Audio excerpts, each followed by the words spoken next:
I am very honored to be all here with all of you today, especially those of you up here on stage with me. And I am, when Mike asked me to do this, he said, it would be good if your remarks were truthful, insightful, profound, memorable, funny would be good.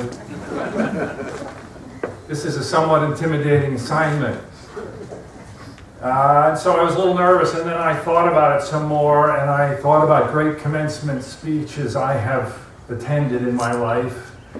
And basically that was a reassuring memory because I cannot remember a single one of them. I don't know who talked to us at our graduation events at all. At all. I have no memory. I've been to a number of these. So whatever I say here today, I know one thing for sure.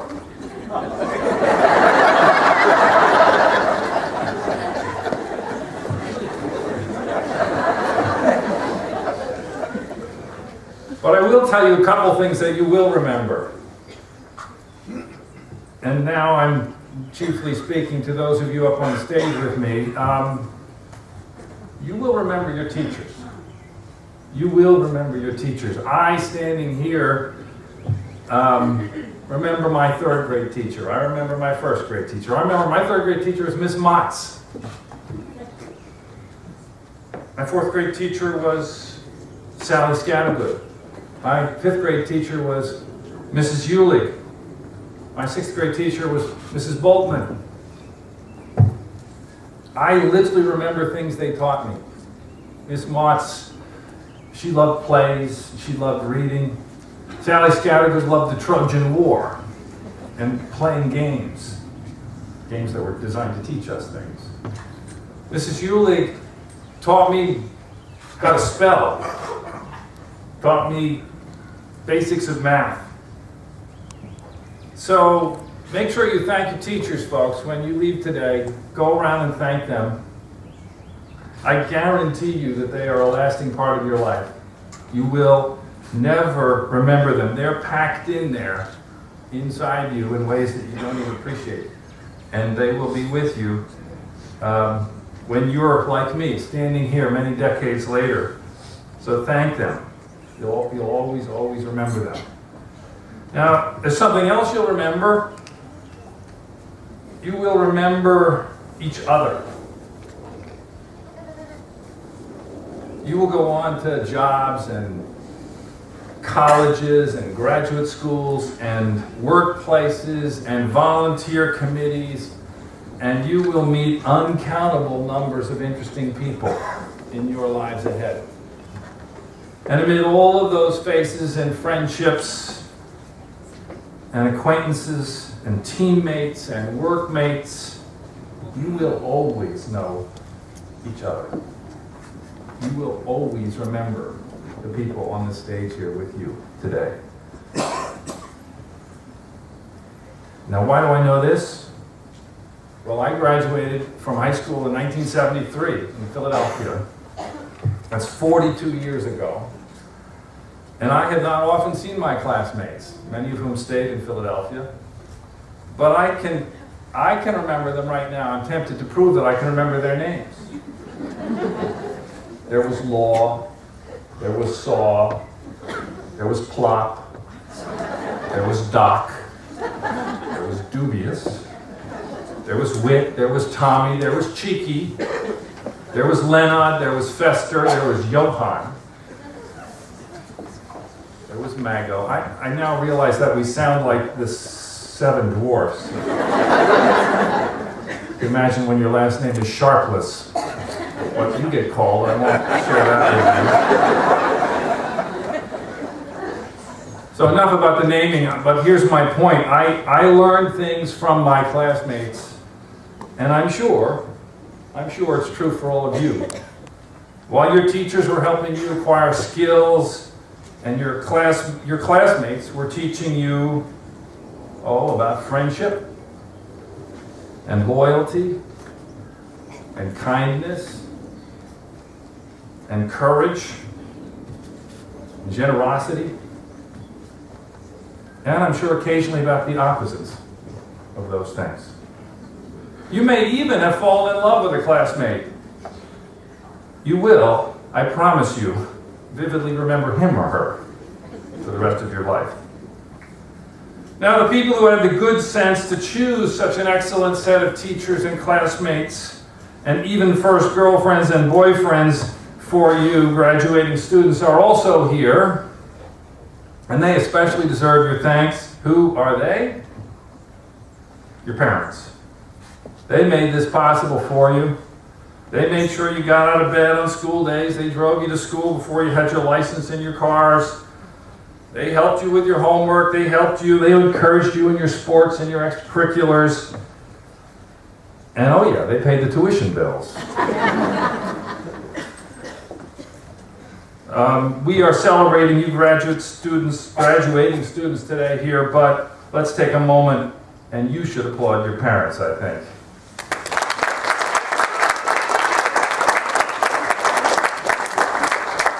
All right, now that we've established who you'll remember from today and clearly noted that I'm not on that list, let me tell you something that I've learned from being alive.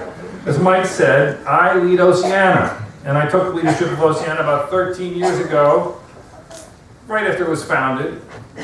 We were then about 40 people strong. We were in an office on M Street and 25th, right near Rock Creek Park, and our job was go save the oceans. Now, you will know, I think, that the oceans are fairly big. In fact, they cover 71% of the surface of the planet. Their average depth, 2.3 miles.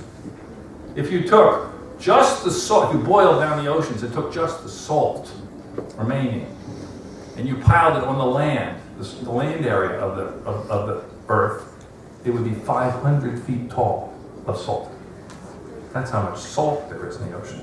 The tallest mountains on the earth, by far, are mostly submerged in the ocean. We see just their tops as volcanic islands. Mauna Kea in Hawaii is taller than Mount Everest, measured from the ocean floor.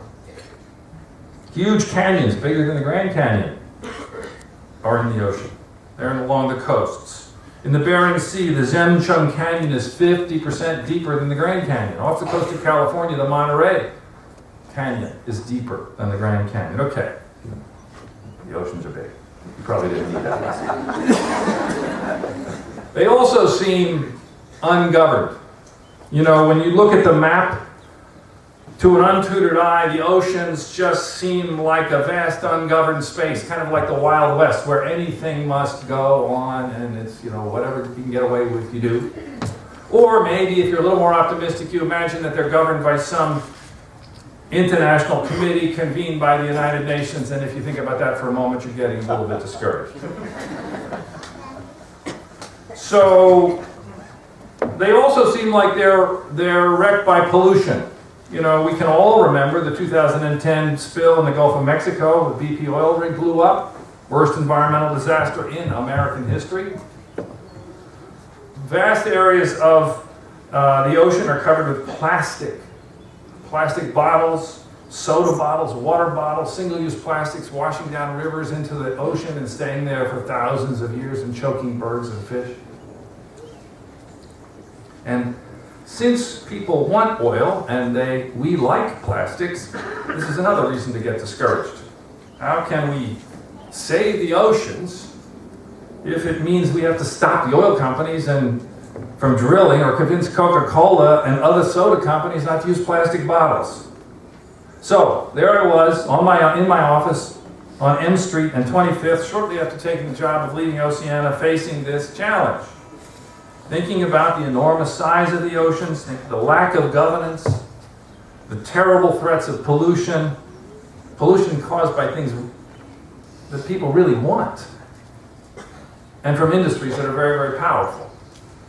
And our scientists are telling us that the oceans are in decline. Populations of the biggest fish are down at 10% levels of what they were when I was a child. Northern right whales once so abundant that they were the whale targeted by sailing ships, now numbered 300. The people studying them basically knew all their names. Big shark species are at single-digit percentages of what they were in the 1970s in codfish. Iconic codfish off the coast, once the most important fishery in the North Atlantic, off the coast of Canada, had collapsed and not come back. All very, very intimidating and pretty discouraging. I'll tell you what I did. But first, let me tell you about a guy I met named Lewis Pugh. Lewis Pugh is a long-distance swimmer, and he challenged himself to swim very long distances in the ocean. And I met him for dinner in London several years ago. And he told me the story of the time he challenged himself to swim 1 kilometer in the ocean at the North Pole. Now, you and I can debate the merits of this challenge, but let's not do that right now. Go with me on this. Lewis had decided to do it. He raised the money. He's trained, and now he's standing shirtless in his Speedo on the deck of a boat at the North Pole in the summer when the Arctic ice is melted and there's water. The water is cold, 29 degrees to be exact, on the day he did it. That presents a very immediate risk of hypothermia, which is a fancy name for dying from cold. You lose your fingers and toes, even if you don't die very easily in that temperature. And as Lewis tells the story, he looks over the edge of this boat in his Speedo into the water, and he is frightened. He is so scared that he's really having second thoughts about jumping in. He's thinking, this is crazy. I can't do it. Now, we can all understand those feelings. Sitting in my office in Oceana, I had similar feelings about having agreed to protect the oceans with a team of 40 people. But what did Lewis do? I wasn't there with him, but the way he tells the story is that he wraps a cape around his shoulders, turns to his coach, and I met one of your coaches here today, so that's another person you'll remember. And he said to his coach, please put a flag out there, a flag on a buoy every 100 meters. 10 flags equals 1 kilometer. And then Lewis tells himself, I just have to get to the first flag. It's only 100 meters. I can do that. But then he's still too scared to jump. So he thinks about other big swims he's accomplished. He reminds himself that he had swum the length of Norway. He remembered how scared he was at the start of that. He remembers doing the length of the Thames River, a long swim around the Cape of Good Hope. He tells himself, if I could do that, I could do this. But then he looks over again into the freezing water, and he says to himself, nah, this is worse. I can't actually do this. And he paces up and down the boat, and then he starts to think about all the people who had given him contributions to help him finance his challenge. All the people who had supported him, coached him, believed in him. His swimming teachers, his parents, his friends, his backers. And with that, he jumped in. Made it to the first flag, decides he's okay, counted his fingers. I don't know if you count your toes when you're swimming. And kept on going. And he got the kilometer swim done. And I'm happy to say, when I saw him in London, he did have all of his fingers. I didn't count his toes, but he was fully digitized. So how did we do it at Oceana? Well, we started by asking the question, what are the facts about ocean depletion? What's causing the loss of fish? And the answer turned out to be overfishing, not pollution. And we answered the question about where do the fish come from? It turns out they come from coastal zones that are managed by the coastal countries. So it turns out you could save the oceans by stopping overfishing country by country, and that just 30 countries deliver 90% of the world's fish. And now, 14 years later, Oceana has teams of advocates winning policies to stop overfishing in the countries from which 40% of the world's ocean fish by weight come every year. So all of a sudden, we're actually in a place where we believe we can get the job done, and we have the people on the ground to do it. So here's my advice to you. in life as I close here. Try to get yourself in a position where you're really scared and you're unsure how you're going to do something. And then do this. 4 things. Ask, what are the facts? Number 2, break down the problem into smaller pieces. Number 3, remind yourself of your accomplishments, like getting your degree from McLean. You can picture this very day to make that vivid. And then recall who believed in you, your teachers, your classmates, your parents, your sisters, and your brothers. Do that, and you will be part of wonderful accomplishments in life. Good luck out there. We need you. Thanks very much.